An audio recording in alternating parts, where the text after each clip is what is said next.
pillars of our faith. Hey there, my friend. Welcome back to this channel. My name is Calvin. Well, over the last few weeks, I've been studying a lot of our pioneers, the Seventh-day Adventist Church, and basically the leaders at the beginning of our movement, which has brought us to this point in time and history. And God has really been impressing me when I look at the biographies and the lives of these men and women. Many of the subtle ways in which God was leading his people, and many of the subtle ways in which, frankly, these men of God rejected God's leading, and some of them ultimately, but sadly, died in a lost condition, as far as we know, right? Only God knows the heart.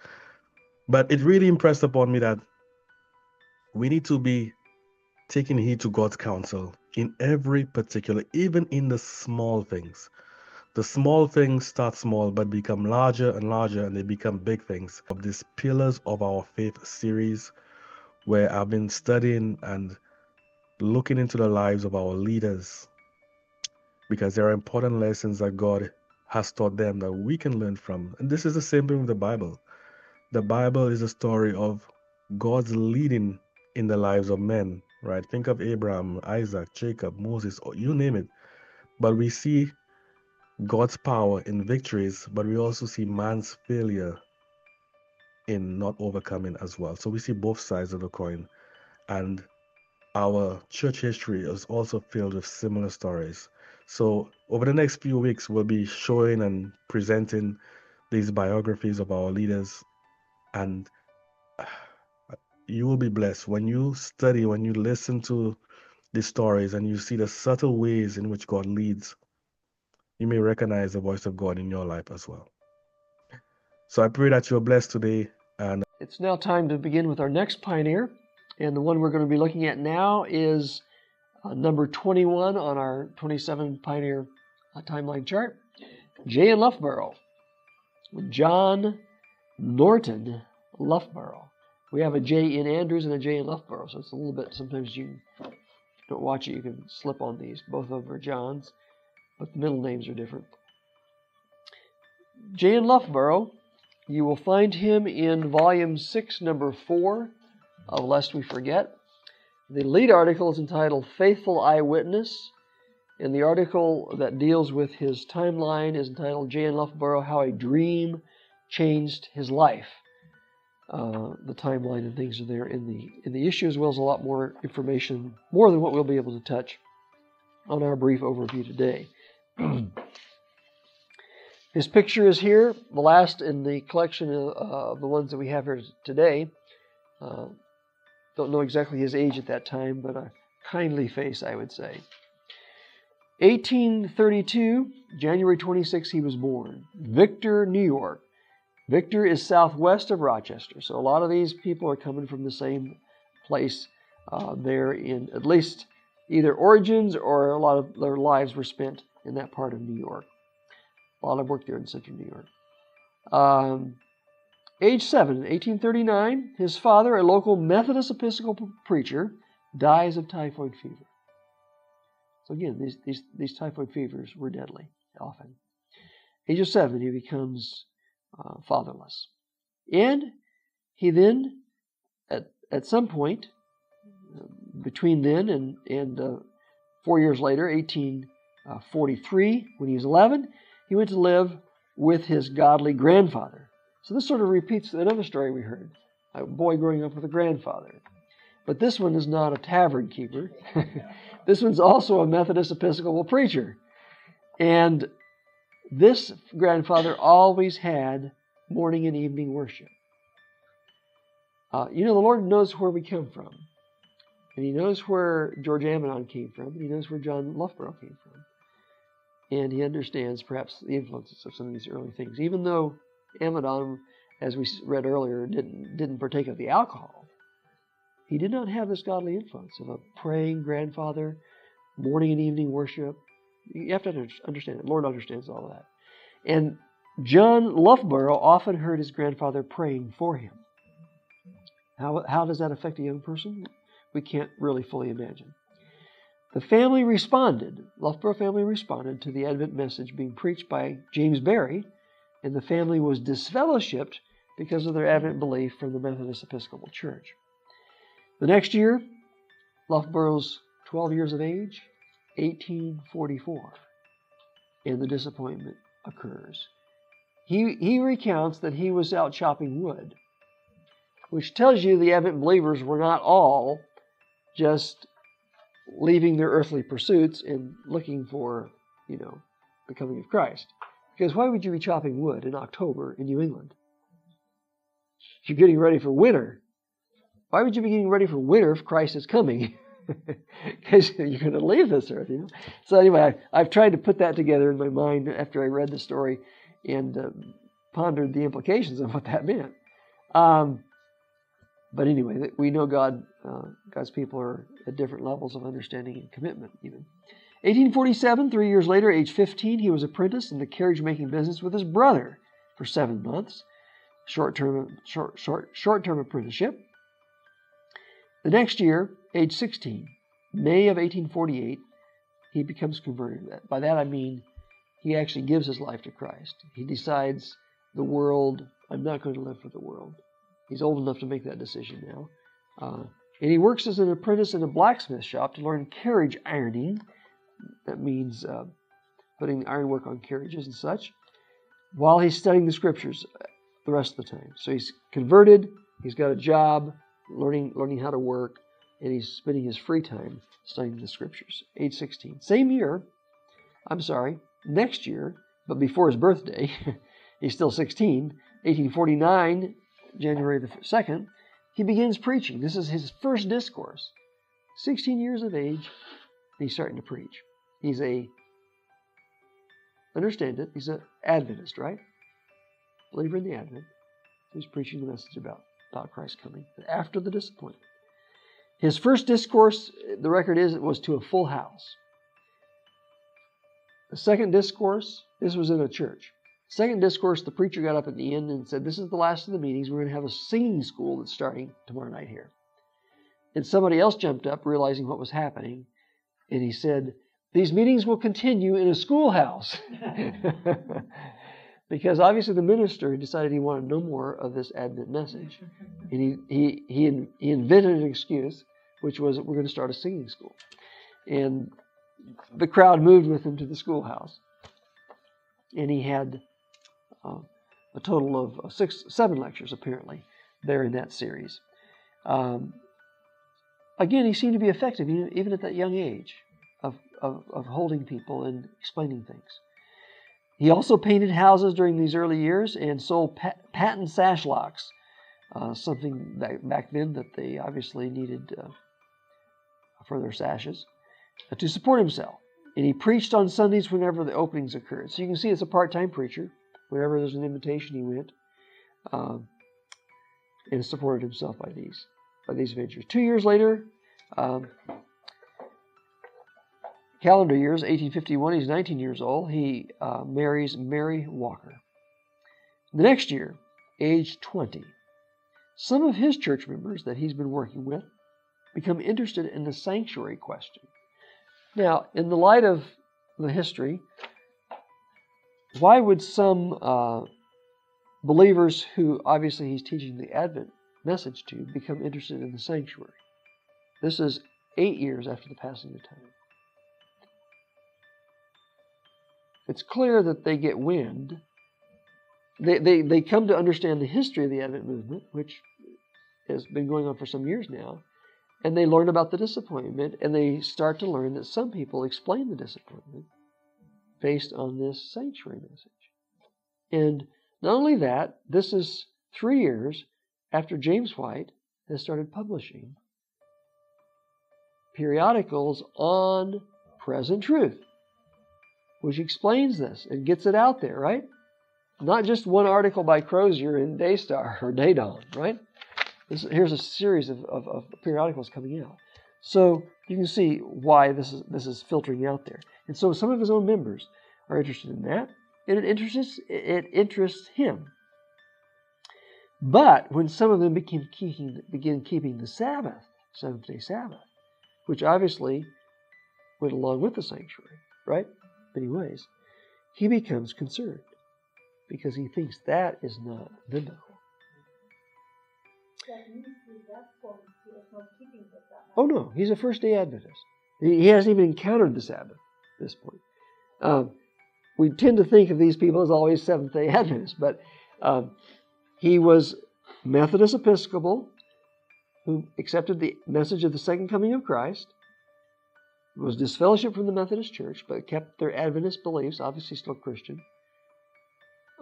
becomes converted, decides to preach the message. What is he preaching? He's preaching the message of the Advent, the message he knows about the coming of Christ as best he can. I don't know what he was saying about the disappointment at the time. I don't know how he was explaining it or saying when Christ was coming. That may be recorded as well. I don't recall the details of it. I did read them. Yes. But watch what happens here. He becomes convinced that he must answer these confused people. And he starts accumulating his Bible text on this. Okay? But before he has an opportunity to do this, he has a dream. And if you read the history of his life, Loughborough was a dreamer. Not a dreamer in the sense of a man who thought of new things to do, or a dreamer that he sat around daydreaming. He had dreams that gave him premonitions and instructions and things like that. So it's clear that sometimes God communicates with certain people that way. And it's interesting why he does with some and not others. But it happened over and over again with this man. And he had a dream of seeing, and it's an amazing description. I didn't have much room to put many details here. He described it in detail. A dark room that was just dingy and not even, you wouldn't want him to be there. And that's where his group was meeting and talking. And but then he saw an open door, and there's this bright room just full of light. And people in there were happy, and I think he actually saw some of his members in there. And he saw in there a man with a chart explaining the sanctuary. And as the events unfolded, he has this information about the Sabbath and concern about it. He has this dream. September 25 and 26, the Sabbath-keeping meetings were scheduled for Rochester. And he heard about it, and he figured that's where I can meet my members that are getting caught up in this, and this is where I can meet this preacher and show him the Bible text that shows that he's wrong. So here's his description that he gives, and it's in his collection called Miracles in My Life. It's published in 1987 because actually it's a compilation of articles that he wrote that was done by Leah Schmidtke here in Mintown. That's why I had a later date on it, because it was not really published as such in such form in his lifetime, but it was printed and published as periodical articles, so we still put it under his collection. He describes it. As we went into the room, they were in the midst. Now, he actually went into this bright room, in reality, not in his dream. As we went into the room, they were in the midst of a testimony meeting. There were no fanatical, boisterous demonstrations, but calm, sensible testimonies, wet down with tears. That's often a sign that the Spirit is moving people. Such a heavenly atmosphere greatly impressed me. Then in stepped 𝗥𝗲𝗀𝗀𝗃 from Millgrove. Now, if you want to review the Cottrell outline, you'll find 𝗥𝗲𝗀𝗃 was mentioned in the Cottrell outline in conjunction with Loughborough. So there's a connection. You might want to go back and do that. From Millgrove. He said, in he stepped, face beaming with the love of God. Your faces reveal something. Praise the Lord for his goodness to me. He's quoting now Cottrell. I came here last Thursday, anxious to attend the meetings, but spent the whole time in bed with fever. At my request, the brethren followed the rule in James, anointing me with oil and prayed for me, and I am healed. Praise the Lord. With this quiet, simple statement, the Spirit of the Lord filled the room. I said to myself, that is just as it was in my uncle's case. My prejudice was fast yielding to the conviction that these people had the blessing of the Lord with them. As I looked about the room, I noticed there hung directly in front of me the identical chart I had seen in my dream.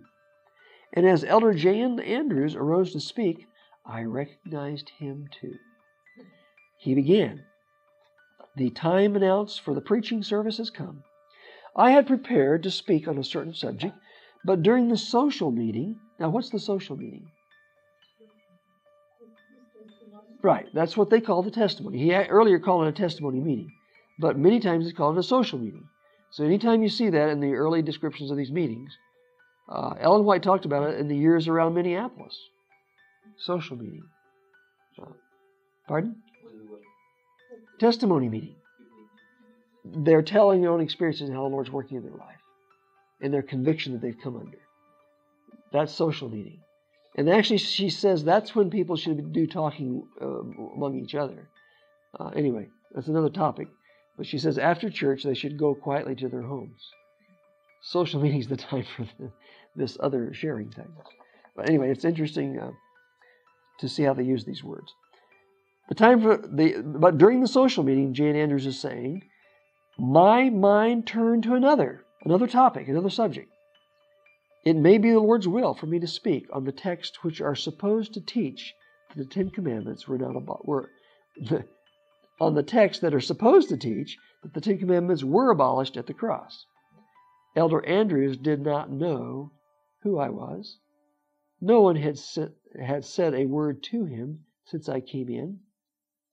Beginning with the Colossians, he took my text one by one in the exact order in which I had marked them and straightened them all out to my perfect satisfaction.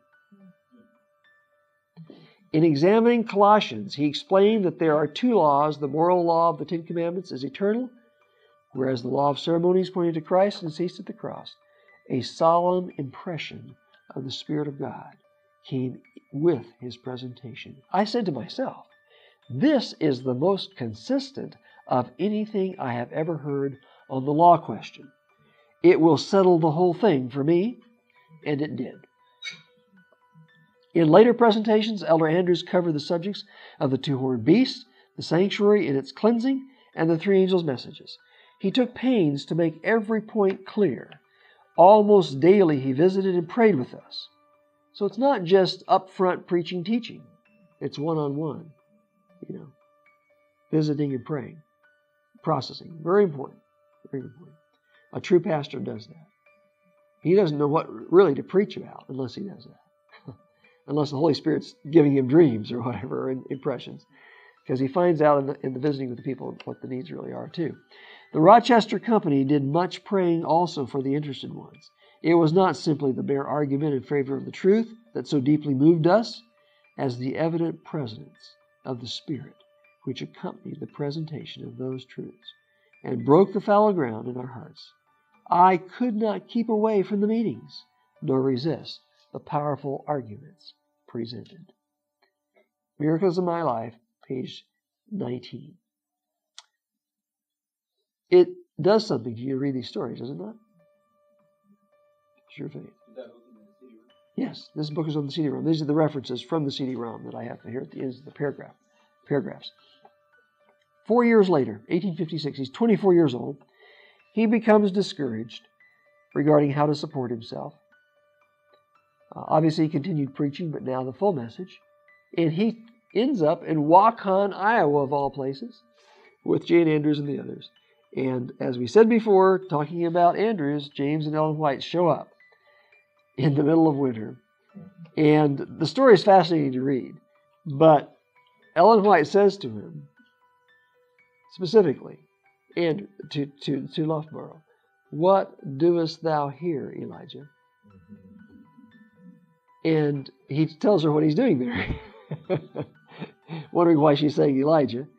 And she repeats it with a different emphasis. First time she emphasized, I think, doest, and then she emphasized here, and then she says it a third time, and she says what? She emphasizes what? In the original, you can see the italics on the word that she emphasized.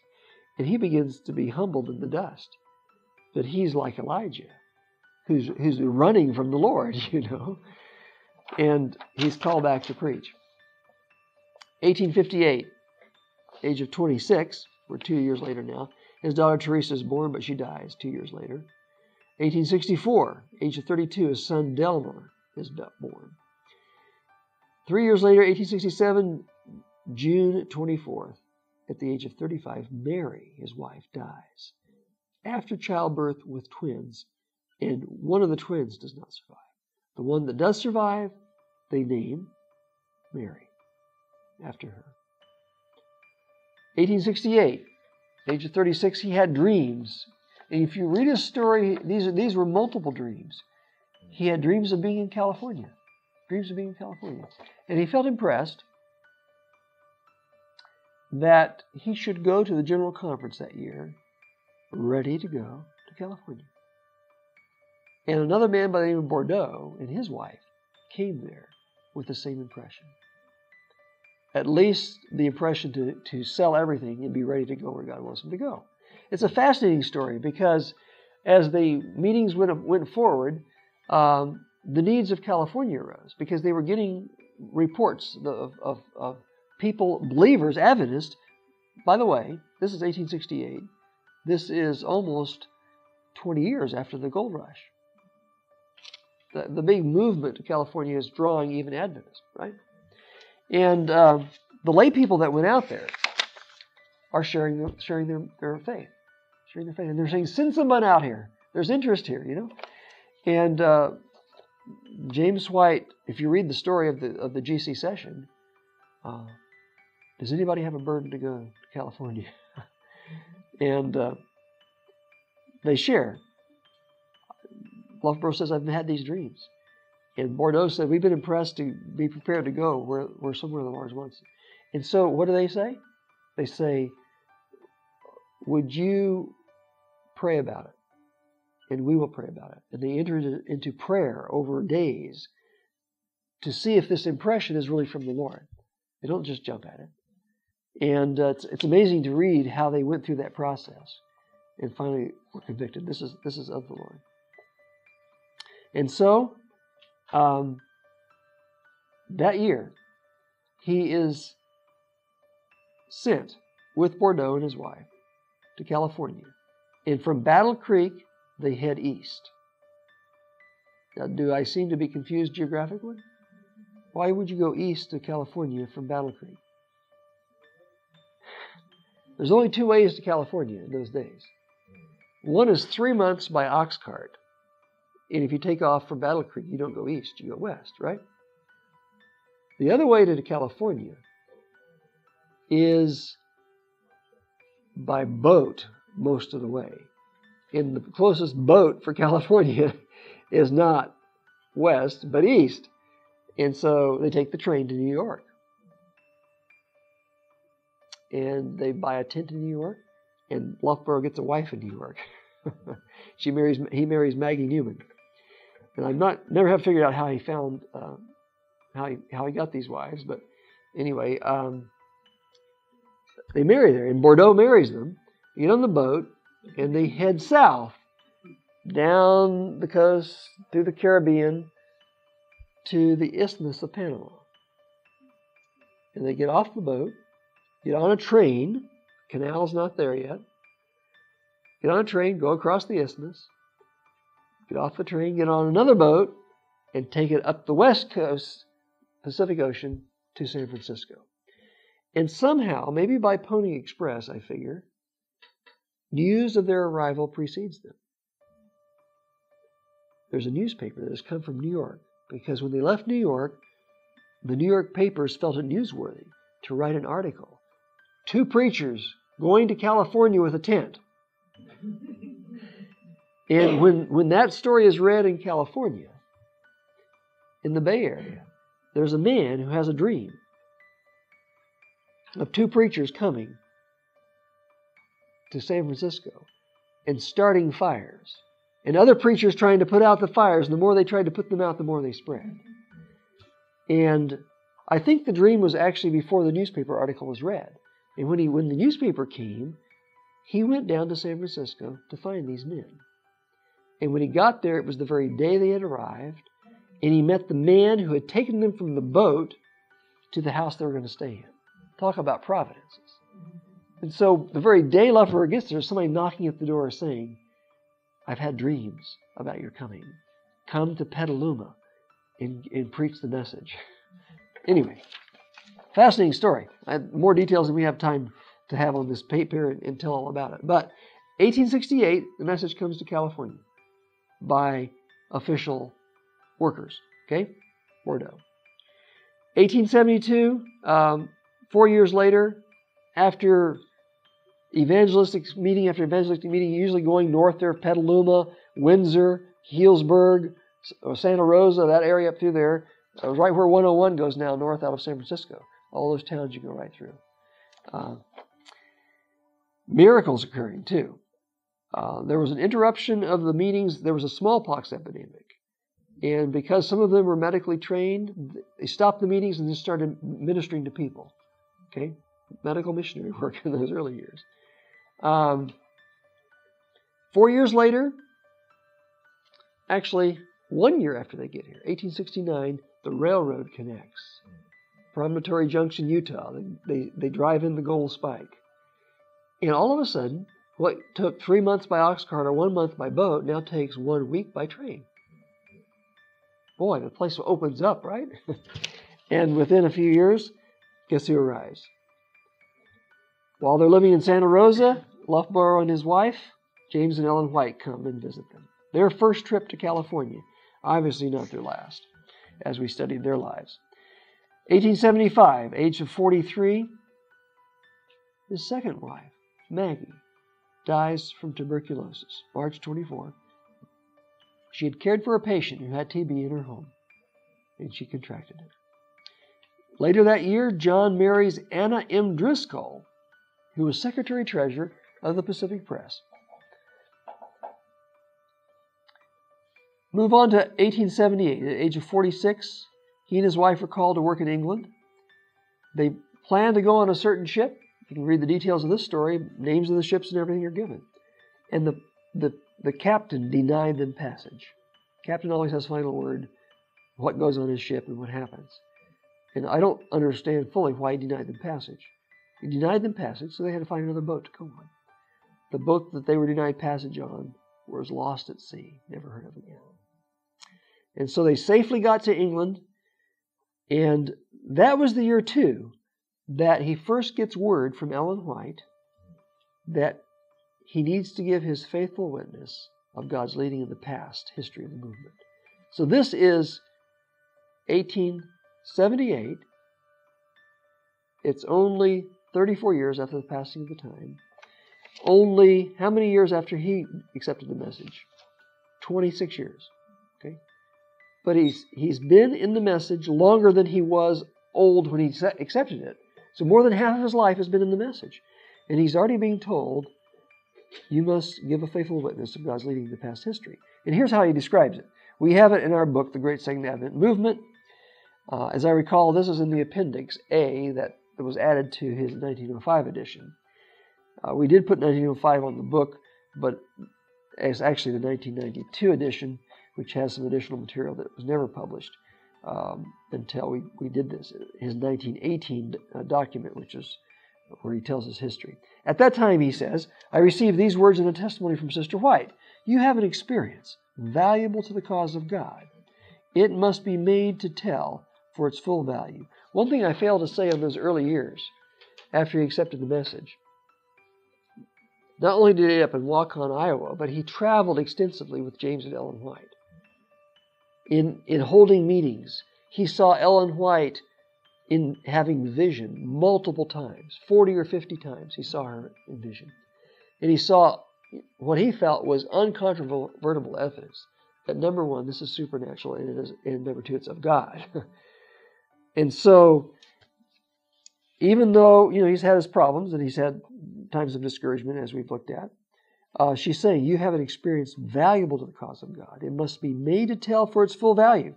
I suppose that to mean that in my labors I should show what I had seen and known in connection with my labors, of the Lord's dealings and special leading in the work.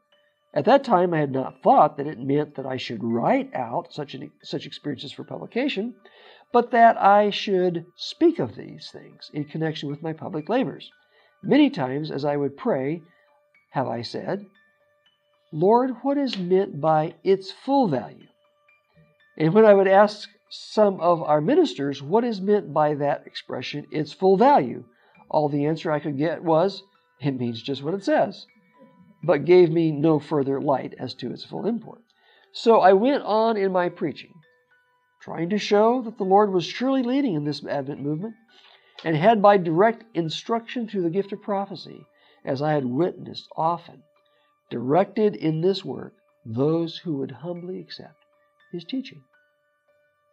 Again, page 484, Great Second Advent Movement, the 92 edition. 3 years later, 1881, he returns to the USA for the General Conference session, and then he goes back to England to train his own son and daughter. Okay? What are their names? His own son and daughter? Delmer and Mary. And he trains his own son and daughter to work there when he and his wife were going to return to the U.S. for good. 1890, age 58, Ellen White called him to stand firmly for the testimonies. And the context for this is interesting, very, very interesting and very essential to understand. Because of what Ellen White did at Minneapolis in the years later, people who had long had confidence in her ministry began to question it. The most prominent one being Uriah Smith. Interestingly enough, she never hints that Loughborough ever did. And also interestingly enough, there's not much evidence as to what Loughborough did in response to Minneapolis. Because when he gives his account that he wrote in 1905 of Adventist history, it's not on the radar screen. It's not on his radar. Whereas Ellen White wrote over and over and over and over again about the incident in Minneapolis and the importance of the meeting and the amazing tug of war that occurred there. She said most incomprehensible tug of war she'd ever experienced. And then the years of battle, resistance that they had to work against. And it was the resistance against the message and her endorsement of the message that caused unbelief to come in of the testimonies. So she's looking around thinking, who is really a firm believer in the testimonies? Brother Loughborough is. He's been with me from those early years. He's not been shaken by this. Again, she never says that I found that he's running with it, the message of Minneapolis, but at least he's not being shaken by the unbelief building afterwards. And so he says at that point, he begins to write Rise and Progress of the Third Angel's Message. And Ellen White put it this way. This Loughborough references in his Great Second Advent Movement, page 485. Again, this is the 1992 edition. But this is also found in Ellen White's writings because this is something she wrote. And you can find this in the 1888 materials, pages 714 to 719, the entire letter. She's describing the need, what the church needs right now. And this is the important part of it that Loughborough is referenced in. I say, let Elder Loughborough do a work that is suffering to be done in the churches. The Lord would have his voice heard, as was John's, telling the things which he himself has experienced in the Rise and Progress of the Third Angel's Message. Do you see why he called his book that? Rise and Progress of the Third Angel's Message? Do you see why she's referencing John? Do you remember what John said in the beginning of his first epistle? The things which we have seen from the beginning, which we have heard, which our hands have handled of the Word, these we declare to you. This is John. Read those first verses there in his first epistle. Amazing.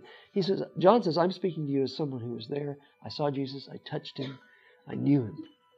And she's saying, this other John, this other John needs to do a similar work. Let Elder Loughborough stand in his right place as a Caleb coming to the front and bearing decided testimony in face of unbelief and doubt and skepticism. We be well able to go up and possess the goodly land. Another Bible illustration, parallel.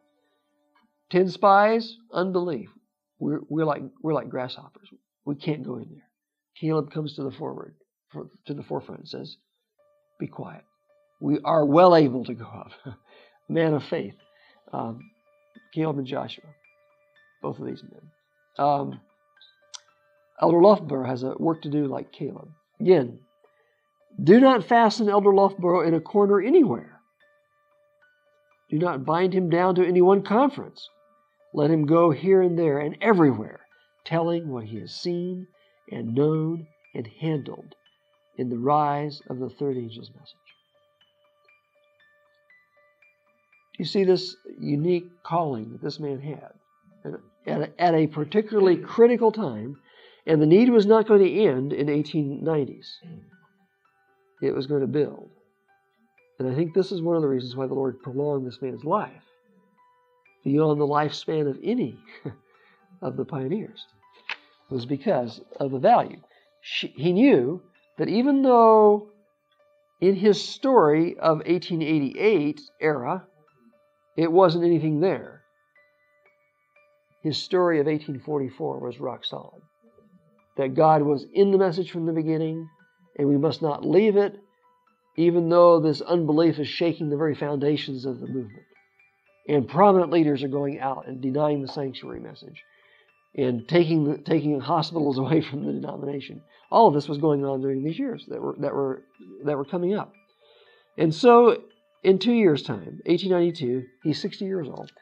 The Rise and Progress of the Third Angel's Message is published, and he tells how he used it. Now, he had a book, not just his own words that he was telling people. He'd go around and tell the story. He'd say, "Here's my book." I'm telling how it happened. The question was he a delegate at the 1888 conference or attending there? I don't recall for sure one way or the other, to be honest with you. I didn't have a chance to check it out. It's a good question because it is documented there. Do you want me to look at the... I can easily pull up the list of delegates to see if he was there. He didn't write about it then? No. That's puzzled me. I've never found any evidence that he did. No evidence that he ever addressed the significance of that history. And again, that's why if you look at the book that we published in 92, republished the edition of his Great Second Advent Movement, there's an appendix in the back. Because after I went through the book, in the preface, the new preface, I give the reasons why the book is important. In the end of the book, where it's talking about the missing parts of the history, I basically try to explain why I felt the book was important. It was not for the critical understanding of why there was a delay coming, because he doesn't deal with that.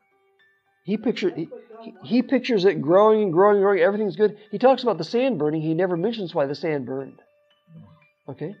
So he doesn't have a handle on Minneapolis and its fallout. But his experience from those early days is so solid. She's saying, retell what happened at the beginning. At least people won't give up on the movement as a whole. And this is sort of the way I saw it. And I think I explained it this way in that appendix. I think it's Appendix C in the reprint. She's saying, in essence, the Lord's been building a house. He's given a message that will finish the house.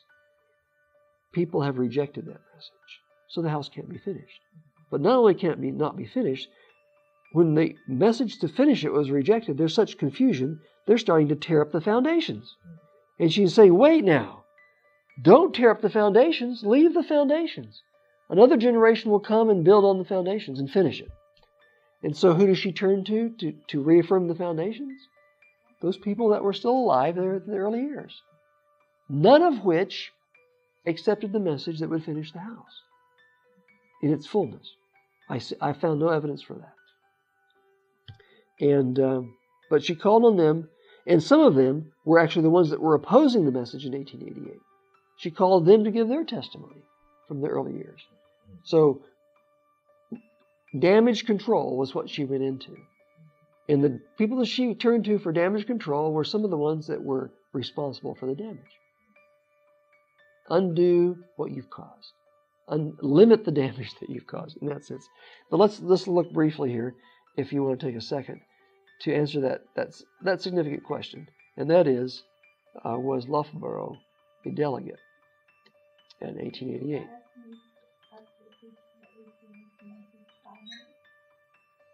Say the question again. The question is, Uriah Smith ever accepted the 1888 message? And I have found no evidence for it. There is, we haven't covered his life yet, and so we'll touch on that a little bit more. But there was a period of confession, and many people look to that to say his opposition stopped then. But if you look more carefully, she's writing to him after that. The position you took at the beginning has been a continual snare to you. And she says to him, the messengers, Jones and Wagner, are presenting the message to the church of Laodicea. Woe be to anyone that does not take this message.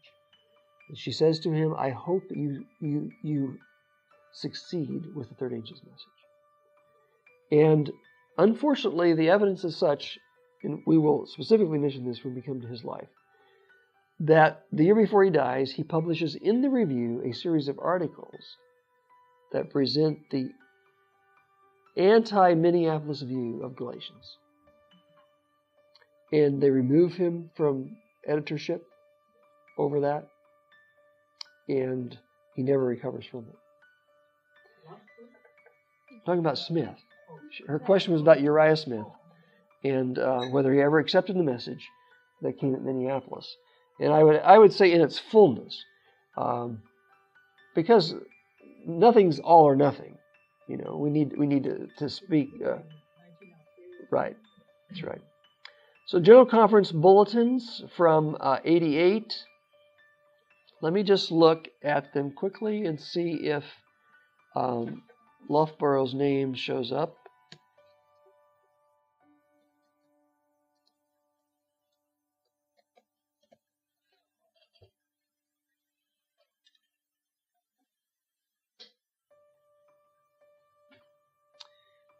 Okay.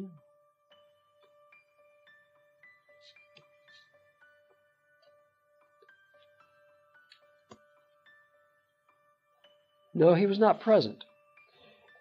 At the 1888 conference, the record is that an interesting report was received from Elder Loughborough of California. S.N. Haskell devoted a few moments to the question, and so he was not present giving it. So his name only shows up one time in the bulletin. He would have been listed under the delegates had he been a delegate or been present otherwise. So he was not present. So who knows what would have happened had he been a delegate and been there. It may have been a different story. He might have polarized where he shouldn't have. Right. The Lord may have kept him away. He may have joined with Uriah Smith and some of the others. You're very right. So what happened next? We said the book he wrote, Rise and Progress, was used in his public labors. But when the review burned in 1902, obviously when they published books, sometimes they had to print them multiple times because of the demand. And they saved the plates. By that time they were using plates, not type. Okay? Probably that electroplating thing that we were reading about. But when the review burned, the plates melted. Okay? Can't print anything from melted plates, right? There's no type left on that. So, what did he do? 1903, at the age of 70, when he was 71, Ellen White recommended republication of the record of God's leading in the past in these words. And this is in Counsels to Writers and Editors, page 145. And look what Ellen White does. This is before she had said this in 1900, right? In 1890. This is now 13 years later. Have things gotten better? Well, the sands just burned and the reviews just burned. If you think things have gotten better, that should be a big red flag for your idea. And those who think that the message was finally grasped by 1901, perchance, and the church was running with it, have to answer the question, well, then, why 1902? And why did she write what she wrote after 1902? And on top of that, why are we here over 100 years later? That's perhaps the biggest question. Tie that with her letter of 1901, we may have to remain in this world many more years because of accepting the 1888 message? No, because of insubordination, which is rebellion against God. Here's what she wrote, 1903. I feel deeply over our present situation. We must now do a work that should have been done long ago. Maybe 1890, maybe even before that. We must do as the Lord directed Moses to do. When the children of Israel, having crossed the desert, were encamped on the borders of Jordan, Moses was bidden to do what? Rehearse to them all the dealings of the Lord to them during their journeyings through the wilderness. The record of this rehearsal is what? Found in the book of Deuteronomy. That's what the book is. Second reading of the law. That's where Moses was told, give it to them plainly. It's the same verb that occurs only one other place out of Deuteronomy is in the book of Habakkuk. Write the vision plainly, that those can run who read it. And so she's getting a message here. Do like Moses did. Recount the history, write it plainly. And then what does she say? The record of the experiences through which the people of God passed in the early history of our work must be republished. It was statements like this that began our Adventist Pioneer Library project. I didn't understand personally, I don't know how much the others did, the historical context for why she was saying this at that very time. But it has become clear as we understood history better. This is why she's saying that. We just said, she said to do it, let's do it. And it hadn't been done electronically. And so we began to do the computerization of the writings and things like that. The record of the experience through which the people of God passed in the early history of our work must be republished. Many of those who have since come into the truth are ignorant of the way in which the Lord had wrought. A whole generation had been born that were not there in the 1840s and 50s. Just like in Moses' experience. How many have been born in the wilderness, right? They hadn't seen the Red Sea, hadn't seen the miracles. The experience of William Miller and his associates, of Captain Joseph Bates, and of the other pioneers in the Advent message should be kept before our people. Elder Loughborough's book should receive attention. If you look at the back of the copy, I was going to bring you a copy of the book and I didn't. On the back of the book we have that quote. Ellen White's endorsing it. Now, 1903, this was the previous book, which they still had some copies of, even though the plates had melted, right? But now we have the later book.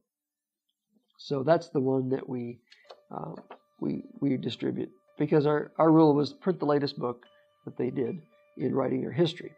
I don't think the earlier book had anything more in it. The later book has more in it. She says, our leading men should see what they can be done for the circulation of this book. I think still this book would be an ideal book to give to newly baptized church members. That's why when he had a baptism here at Drayson Center back in 2006, was it 2006? I think it was, or 2008. We gave a copy of it to everyone that was baptized after the Randy Skeet meetings in San Bernardino. Here's your spiritual family history. Read it and find out who you are, that type of thing. So in 1905, he's 73 years old. He published the Great Second Advent Movement. He is not old in spirit. 3 years later, 1908, he travels around the world at the age of 76, giving a faithful eyewitness to God's past leading. He's going around the world telling his story. Probably, I would think, maybe even distributing the book. Who knows? The book is also being known. Oh yes, we need to mention that not only has it been republished, it is being narrated, and it will be available as an audiobook. In fact, there are several chapters already available online. Go to adventaudio.org and look under Loughborough, and you will see what has been narrated already of this book. Soon, all the chapters will be there. And adventaudio.org. adventaudio.org, and it's under Loughborough, obviously. You'll see it easily there. And you can listen to this book. Pardon? Oh, you want to go to a sample?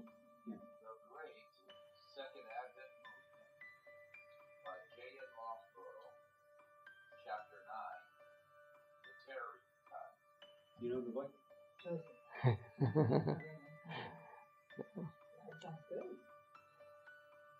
So, now, there are other works on that website that you'll want to be blessed by as well. Yeah. And he reads it with a passion because of his conviction about it, which is really very, very helpful. Loughborough continued to be active. His latter years was spent in St. Helena. In the teens, which I didn't cover here at all, in the teens, there were people that began to attack his history, saying, you have deceived people. And he wrote a defense of his history. After 1908, the 19 teens, right. Exactly, right. 1918, I believe, was the date on the manuscript that we found. We read about it, and then we found there was a copy, and we actually computerized it. And the original copy, he typed on an old teletype typewriter, which the telegraphs were used with. Every letter was capital. You know, it's interesting to read that. He typed this thing out. I don't know whether he did it himself. He probably did. But we had that original copy. We have a retyped copy, and it had never been edited or published. And it would have been, his copy of it was given to a teacher at Angwin before he died. And that professor's house burned with his entire library. But he had taken that manuscript, and it was on his desk at the college, and his house burned. And that professor gave it to Leroy Froom when Froom was going around collecting things for what he called the Advent Resource Collection, I think it was, or Adventist Source Collection. And the professor said, now I know why this was saved. Put it in your collection. Well, it has still not been published. And so we felt we need to give Loughborough a final word. And so we computerized that, and it's Appendix A in this 1992 edition of the Great Second Advent Movement. And he gives a defense of his history. He tells a lot about his own personal life story, autobiographical information. And so that's the major addition to the 1905 book that we added there. There's actually 3 appendices that we added, and that's the first one, the big one. And so he had words clear into his 80s, defending the history and recounting it. Actually, did anyone ever know Mrs. Evelyn Moran that lived here in Loma Linda? You knew her? Her husband, I believe, was a Bible teacher for years here. I don't think I ever met him, but she was a friend of my parents because her daughter was married to a pastor where my parents were living in North Carolina. And so I got to know her here during her later years. In fact, she ended up becoming a neighbor of mine after she got rid of her house on Prospect and Hillcrest. She had the house around the corner there. My parents lived down the street from her when they were here in the 40s. I think she was there in the 40s too. And they never got to meet her in those years. But later years, they became good friends with her. She moved into a condominium right next to us there in Grand Terrace when we lived up there. And in visiting her at one time, she said, as a young girl, I worked at St. Helena Sanitarium, and I took care of Brother Loughborough. I remember Brother Loughborough. She was old enough that she was working before 1924, because it was in April the 7th of 1924 that at the age of 92, Brother Loughborough died. And you will find his grave without too much problem if you go to the St. Helena Cemetery. It's over against the west side of the valley there. Drive a little bit out of town, turn into this beautiful cemetery. And you go way on out to the south end of it, over on the right-hand side. Not too far inside there, you'll see his tombstone there. Interestingly enough, I have another friend who was the first boss I ever had. First year at Academy, I was working in a pharmacy. He was a pharmacist. He came to live out near his daughter in the last years of his life, and he recently died. He was buried just across from Loughborough. And his wife thinks that's wonderful, because when her husband is raised, he'll be able to see Loughborough there. And you can visit his grave. Anyway, what an amazing eyewitness. That's why we called it faithful eyewitness, because Lord Ellen White says, tell what you've seen. And we believe he did.